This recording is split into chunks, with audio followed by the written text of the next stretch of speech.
No, I'm not smoking crack. No, they're not smoking crack. I don't think they're smoking crack. I'm Noreen Lemeg from Anzac. I come around here. My mom stays in here. I'm Lloyd Leonard here at Campbell. Is it okay that we film you guys? You sure the hell can, because if somebody doesn't say nothing, how does people understand how the homeless live? You are the first ones that ever come and got a report from here. And we've been here for many years, but nobody seems to care about us. And you guys are the first ones that seem to want to know how we live. Okay, you like that? Don't burn them. No, I'm not gonna burn them. That was hot, though. Yeah. Don't burn them. I burned my beard, didn't I? No, you didn't. Because I have a lot of respect. I want to let that happen to you. Mom, there she. Are you cold? That's an elderly lady Yeah. sleeping in the wintertime without a home. But I'm so weak. I just want to lay down. SPCA. That's okay. Yeah, sure. We'll get you something to eat. What would you like to eat? And if I was never fussy. You are not fussy, right? She hasn't ate for 24 hours. We talk about equally in humane society, Right. but look where we're at. Did you ever work on the for the oil companies? Yeah. You did? How was that? Can I be able to say, like, there's a lot of... Racism? I Yeah. have worked. I don't want to use those words, I but worked at, it is a lot of How, racism. like white And people don't... recognize us because, like, I got fired from a job where 5 guys I trained got me fired. And I trained them how to push dirt. When was it better? Was it better before? Oh, boy. Sing song? Not much. Oh. Mostly traffic, Mostly Yeah. trapping? Fishing? Yeah, fishing, hunting. Christian. But you can't eat Large. it no more. Why can't you Like- eat the fish no more? it's Because polluted. chemicals, I think Sinker and Suncor. Yeah. Do they look funny, the fish now? Do they look different? Yeah, they No, do. I They, don't they, know. they have some. Markings on them? You could tell. You could tell they're Like, not. you could tell the difference. Like we don't have to be educated to tell the difference. Okay. This water, it's polluted. You go and get fish, we don't know if we can eat that because the oil company is down at the other end and all that waste is going into the water. We've seen it. And I respect your company for coming down here and checking I thank you to so see much for supper. how we live I don't and know what that we we- do. And by a fire. This is Happy New Year's. It's Happy New Year by the river. Yeah. This is New Year's by the river. It's a barbecue party, although it's fried chicken. Yeah. It's a fried chicken party. Thank you so much. How could I appreciate my... Just shake my hand. Could I make moccasins? 8.5, 9. Okay. 9. Where do you want me to put it then? I don't know.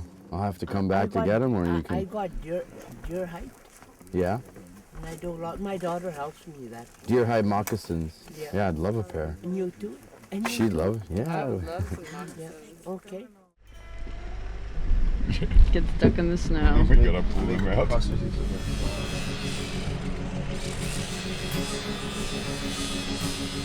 So Lou, you helped us out of the snow, and now you're giving us a tour of town. This is, the rush hour. Rush hour traffic, Thursday night. Thursday night. Holy fucking shit. It's pickup after pickup after truck. Yeah. Do you think this boom is gonna last a long time, or do you think it's gonna... Who knows? Last time they said it was supposed to last a long time, and then all of a sudden it just died. What if 50% of the people left suddenly? You'd have all these empty apartments, rents That would happened be... before. Really? Yes. Oh yeah. Homes People that throw their keys on their table and walk away. No. Oh yeah, it happened before. There's nothing up here. If you want to see a doctor, you might as well fly back home and go and see a doctor. It's true though, there are a lot of people here for only 6 doctors. It's a bit insane, right? Yeah. But you're not gonna move or anything. No, I wouldn't move. You're staying here. It's home. It's home. Once you're here, where else can you go? It's an oil town, and it's always gonna be. This used to be called Bridge to Nowhere, because in the 80s they just stopped building it when the bust happened. This place has gone through 2 or 3 boom and bust cycles. That was their last project. And this thing flows up to Fort Chip. Right around the corner, right over here, that's Steep Bank River. Right over there. Well, it's not a very good river to be riding the sleds on, that's for sure. Yeah. Do you eat the fish out of this river? No, not now. Years ago, yeah, but not no more. We're in the middle of nowhere and you can't eat the fish. Yeah, let's go look at this post and read this thing. So the first thing you notice about the wood bison is its majestic appearance, and rightly so. What they've done is, this is reclaimed land. So, and this is like they've made it into a park. It's called Wood Bison Park, I think. And they're very proud of it. And they put a herd of bison back in. There's a few over here. The most interesting thing about this park is if you look over there, that's Suncor spewing out pollution. And this stuff here, it's not snow. That's what they call synchroned snow. What's syncrude snow? Basically, it's the humidity from what you see right there. Yeah. It creates its own weather, so it creates its own snow. This plant produces its own weather. This is fake snow. This is condensation from all of that polluted steam that's rising. And if you look at it, it looks weird. It doesn't look like proper snow. It's all freaky. It's polluted. It's pollution. It's fake snow.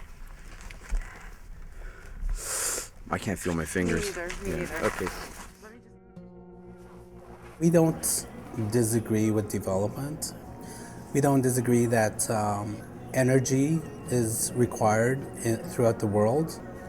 We disagree when the President of the United States, though, suggests at any expense that his solution to the United States energy crisis should come from the oil sands versus Saudi Arabia now.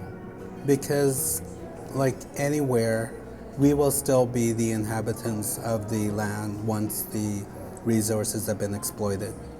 So this is it, Fort Chip. Yeah. Fort Chipewyan, oldest settled community in Alberta, 1788. They came up over the northern part of Canada and settled here. Anthropologists trace these communities back 12,000 years. About 12,000 years, yeah. Wow. If we could survive, on almost on a daily basis, we didn't destroy anything. We've been here 10,000 years and look for the Indian footprint. You won't see it. I never said I was against development, but it's got to be sustainable development. Everything has to fit in a certain way to make things work. You threw something out of balance, something's out of kilter right away, things go wrong. We got cancer rates, we got arsenic in moose. That's only the start, that's only in 60 years. Everybody will dispute that. Each level of government that comes here will dispute that. But we know, we're the people that's dying. We should know who's dying here and off what. If I'm put in a corner, I'm going to do something. And that's where I start to feel, like I'm being pushed. There are 5 First Nations in the Fort McMurray area. The 2 of the most impacted by oil sands development are the Mikisew Cree First Nation and Athabasca Chipewyan First Nation, who live downstream of Fort McMurray in the community of Fort Chipewyan. And they obviously have a lot of concerns about use of the Athabasca River, still being able to fish, still being able to eat the fish, still being able to get out on the land and trap and pass on their traditions. Fort McKay First Nation, which is actually right in the oil sands area, they actually have obviously oil sands on the reserve lands, and they're actually developing a portion of those in partnership with Shell. You know, it's kind of, they got the raw end of the stick. They were sort of screwed both ways. So why not get some money, right? That's short-term thinking. I know, You I totally shouldn't be thinking agree. like I'm not, you know, but I try to understand where they're coming from. Their community is surrounded by these mines. Their land is just being taken away. And I think that they're starting to realize as well that they're getting a bit of a raw end of the stick. The Treaty 8 First Nations have just called for a class environmental social impact assessment in the region. Hasn't there been one already? No. The mercury levels in moose meat have skyrocketed. And so now they're like, can we eat moose anymore? Can they, you know, caribou have been pushed out of the region. So they're not there. And so the subsistence lifestyle of many of the Northern First Nations is rapidly disappearing. If you want to destroy a culture, then all you need to do is lock up their food. And that's what she sees these processes as doing, is locking up their food to force them into buying into the you know, what they see as the white man world. We were up in Fort Chipewyan the other day. We flew up there and we were talking to the chief there. What's the water quality like there? Are you concerned at all about contamination in the water? I mean, we test water quality, so I would suggest that the testing that's done is probably giving assurances to residents that whatever you drink is appropriate. if you knew that people wouldn't drink the water from the rivers, would that be enough for you to? I still won't. No. I put it through a filtering system, Right. and you know that's what gives me my assurance that when it comes out of my tap, I can drink it. Mm-hmm. So nobody's going to go back to the belief that they could ever take water from a stream, probably. And Which was shocking to me because I've been living in New York for about a decade, and I thought this far north, we're eating snow and drinking from the rivers. why would but anybody anywhere? returning to the land as some kind of idyllic idea is probably, those days are gone, right? I wouldn't know. Yeah, it's been a concern for a good many years. They just dumped all the dioxins, furans, directly into the Athabasca. And people are wondering how come we're getting sick here and dying of rare cancers. But they dump 4,000 other chemicals every day in the Athabasca. Even 20 years ago, you could go in the river, which a lot of our people do for cultural and other reasons. They were able to scoop water from the river and drink it without any concern about contaminants in the water. Today, nobody would drink the water. Really? Nobody would drink the water. If we just look at the mine in perspective, all these oil sands mines are either side of the Athabasca River. So oil sands companies, oil sands mines basically extract water directly from the Athabasca River.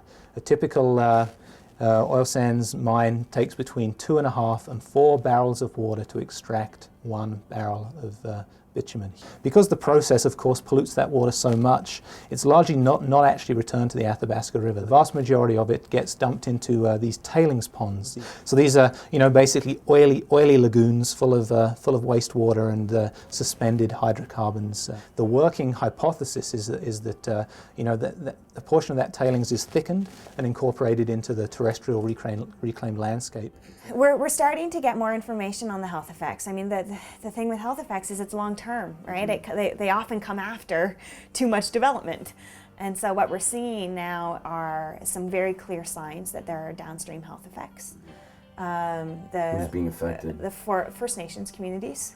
This is a huge experiment. And I warned the companies, I said, what looks bad in Eastern Canada might look even worse here.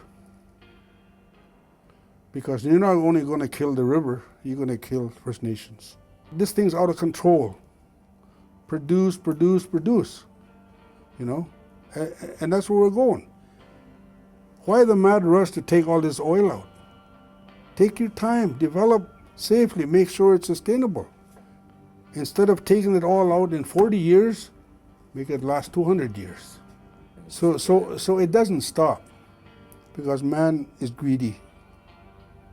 Man can have a handful of money, more than what he needs to survive, but he'll still want more.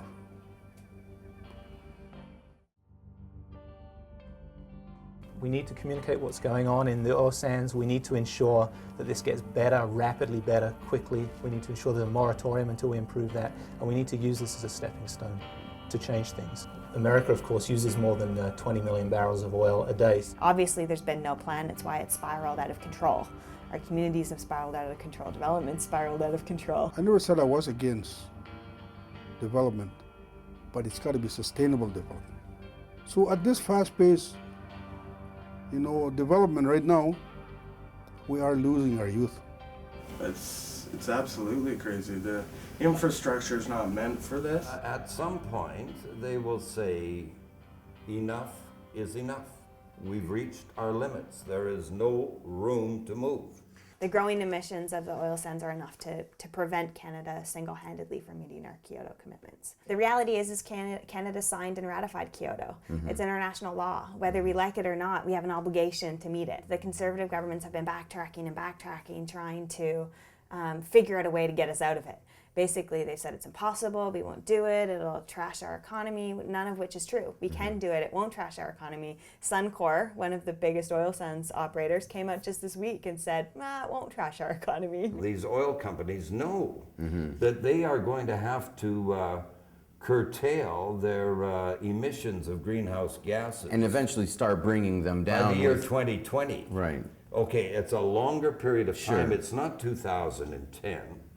As the Kyoto Protocol demands or dictates. Right. It's a longer period of time, but it is legislated. Canada could meet its Kyoto commitments by using a combination of regulations and incentives to make this happen. For the cost of a couple of dollars on the cost of a barrel of oil, companies could be completely carbon neutral. That's have a net zero greenhouse gas emission footprint, because it's most efficient when you have large point sources, and that's what the oil sands are. So we have solutions out there, but we're choosing not to use them. Alberta, southern Alberta, has the strongest possibility for solar and wind in Canada. Yet we don't put any money towards it, and in fact we capped our wind energy production at 900 megawatts, so that we couldn't build anymore. Brilliant. So I mean, we need to be creating that environment for innovation within the province, and I think people want to see us going there. I don't think that they want to see us putting all of our eggs in the oil sands basket. The community is saying no more, and if the government doesn't respond, then there's going to be, I think that there's going to be some uprising. And my question to the Alberta government has always been, do we really want to be the final frontier of a dying resource, or do we actually want to be the innovators of something new? And I think that we've got the innovation and the technical ability and the know-how in this province to actually be leaders of a new energy frontier.